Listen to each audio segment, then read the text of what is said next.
지금 화면에 보이는 게 뭐지요? 미국 대통령 취임식이죠.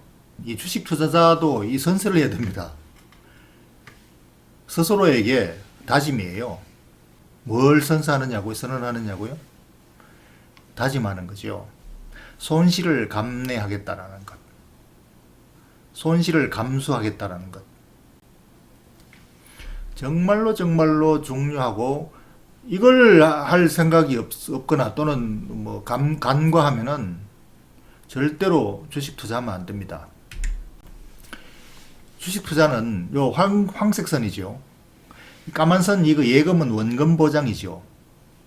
주식 투자는 원금 보장이 안 됩니다. 사실 원금 보장 뭐 이게 보다 더 좋은 것이지만 중간에 주식을 가지고 있는 동안에 널뛰기를 합니다. 천당과 지옥을 오간다 이렇게 말하죠. 왜 천당과 지옥이냐면 주식 사기 전에는 올랐다 떨어졌다 하네 하지만 주식을 막상 가지고 있으면 이 심리 상태가 주가가 뭐 좀 많이 오르면 천당에 간 것처럼 해피하다가 주가가 많이 떨어지면 지옥에 간 것처럼 공포스러워요. 이게 심리 상태가 주식을 산 후하고 사기 전과 다르다는 겁니다. 마치 뭐 고층 빌딩의 난간에 서 있는 거와 마찬가지죠. 외부에서 쳐다보면은 뭐 저기에 뭐 잠깐 섰다가 내려오는 거 뭐 쉬울 것 같지만 막상 올라서면은 뭐 1초도 못 견디죠. 그러니까 이 주식 투자를 한 상태가 사기 전과 사고 난 이후가 엄청나게 다르다는 것을 다리 알고 그것을 감내할 각오를 해야 된다 이겁니다. 주식 투자는 사실 시세 차익을 샀다 팔았다 하려고 하는 게 아니라 영원히 가지고 있으면서 대체 소득으로 배당금을 목적으로 산 거지요. 그게 투자자죠. 그런데 그걸 알고 있지만 막상 올라타면은 주식을 사고 난 이후에는 이 절벽 양쪽 끝을 연결한 구름다리에 올라타고 지나가는 거와 마찬가지입니다. 깎아지는 절벽 밑으로 내려다보면 공포스러워요. 바람이 불면은 막 흔들리죠. 그걸 감내하겠다는 걸 다시 한번 확인하고 스스로에게 다짐하는 거죠. 내가 살 때는 기업의 가치를 샀다라고 알고 있고 그 가치는 성장한다는 것도 알고 있고 그 가격이 매일 흔들린다는 것도 이미 알고 있습니다만 사고 난 다음에 가지고 있으면서 흔들리는 거는 굉장히 공포스럽기 때문에 그것을 감내하겠다라는 걸 다시 한번 확인한다는 거죠. 그래서 주가가 떨어지면 이게 뭐 기업이 파산하는 거 아닌가라는 공포감이 들어옵니다. 가치 있는 주식을 샀지만 혹시 파산하는 거 아니야? 그러니까 이게 이제 경험을 하지 않았기 때문에 경험하지 않으면 지식으로 아는 거하고 다릅니다. 이 주가가 많이 떨어지면 롤러코스터를 탄 것처럼 공포스럽습니다.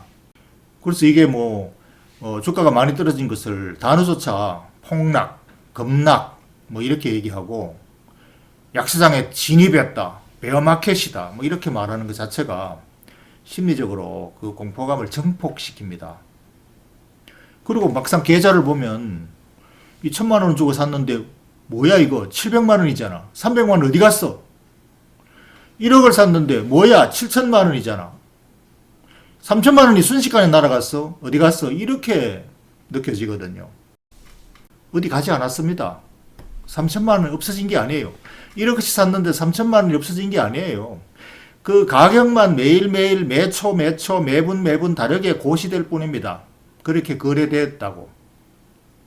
그러나 내 주식이 그렇게 돈이 날아간 게 아니에요. 내 주식은 한 주도 없어지지 않고 그대로 있습니다. 가격표만 그렇게 다르게 붙이는 거예요.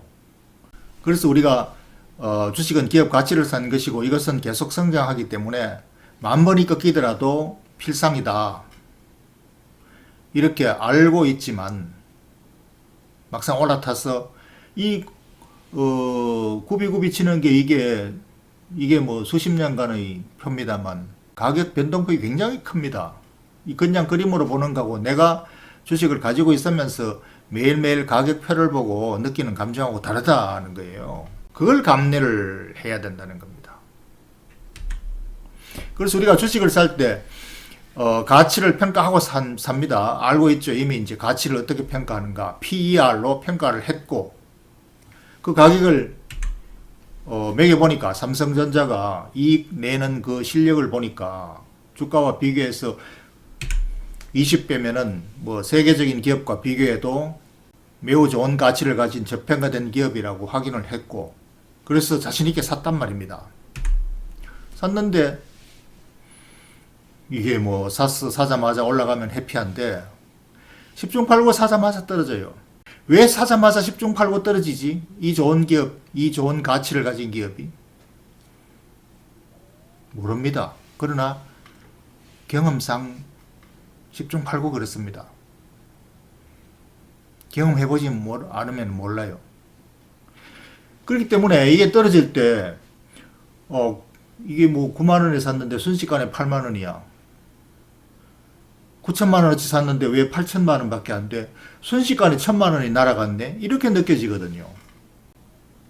내가 산 주식은 한 주도 없어지지 않고 그대로 있는데 가격표만 다르게 붙이는 이게 주식시장인데, 그래서 이것을 충분히 이해하고 이렇게 가격이 떨어지는 것을 스스로 감내를 한다는 거죠. 이게 며칠만 감내하면 되는데 이게 참아서 감내하는 그런 게 아니에요. 이해를 해서 체득을 한다는 것이죠. 이 KB금융 같은 것은 뭐 3년 전에 샀다면 이게 6만 원에 샀다면 지금 아직 4만 원이면은 30% 떨어진 상태가 3년 동안 지속되고 있는 거예요. 이럴 수도 있습니다. 이 내가 혹시 잘못된 주식을 산 거 아니야? 아니에요. 훌륭한 가치를 가지고 있는 기업을 샀지만 이럴 수가 있는 것이 시장입니다. 그러니까 주가가 떨어지면 괜히 화가 나고 분노가 생깁니다. 주가가 더 떨어질지 모른다는 두려움이 분노가 되는 거죠. 내가 잘못 판단했구나, 잘못 샀구나, 누가 추천을 한 걸 내가 잘못 속았구나, 이런 막연한 분노가 생겨요. 스스로에게 대한 분노도 생기고 그것을 추천한 사람에 대한 화도 나고 분노가 생기고, 그래서 이게 이제 주가가 떨어지는 것이 마치 기업이 곧 파산할지도 모른다라는 두려움으로 바뀌는 거죠. 그래서 이제 주가 하락이 기업의 도산에 대한 공포로 음습을 할 수가 있다는 거죠. 그러니까 그런 것들을 감내하는 비결이 뭐냐? 이것을 확실히 다시 한번 인식하는 겁니다. 내가 주식 투자를 한 이유는 이것을 영원히 보유하기 위해서다. 왜 영원히 보유하는데? 내가 앞으로 대체 소득을 여기서 배당금을 가지고 이 회사가 내는 이익에 근거한 배당금을 가지고 대체 소득을 목적으로 산 것이지 주가 등락에 대한 시세 차익을 샀다 팔았다 하기 위해서 산 것이 아니다라는 것을 인식을 충분히 하는 것, 그리고 거기에 대한 구분을 충분히 해서 매매가 아닌 투자를 하는 것, 이것을 확실히 하는 것이 가장 이제 이걸 감내하기 위한 방편이죠. 그래서 만곡필상 영원히 보유할 가치가 있는 거예요. 이렇게 되면 이제 기업이 계속 성장하면서 앞으로 이익이 늘어나는 만큼 내 배당금도 늘어나고 미래 배당금은 지금보다 훨씬 더 커진다. 그것을 영원히 보유하면서 영원히 내 소득으로 목적으로 한다. 이거지요.